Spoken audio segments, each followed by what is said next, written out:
আমাদের টি-20 বিশ্বকাপ খুবই কাছে, আর মাত্র 1 থেকে 1.5 মাস আছে।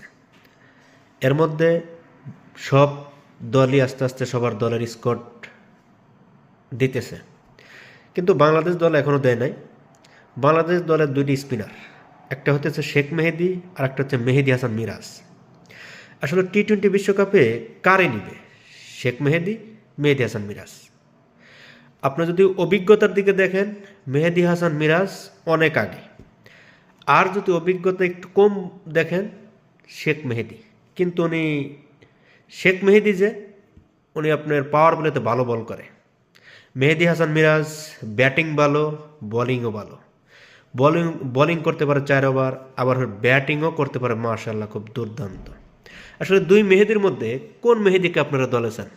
শেখ মেহেদী, মেহেদী হাসান মিরাজ। দুইজনই বাংলাদেশ দলের স্পিনার বোলিং, দুইজনই অলরাউন্ডার, দুইজনই ব্যাটিং করে। কিন্তু শেখ মেহেদীর ব্যাটে আজ পর্যন্ত ভালো কোনো পারফরমেন্স দেখি নেই, কিন্তু মেহেদী হাসান মিরাজের ব্যাটে অনেক ভালো কিছু দেখছি আমরা। আপনারা কাকে চান, শেখ মেহেদী, মেহেদী হাসান মিরাজ? অবশ্যই কমেন্ট বক্সে জানাবেন।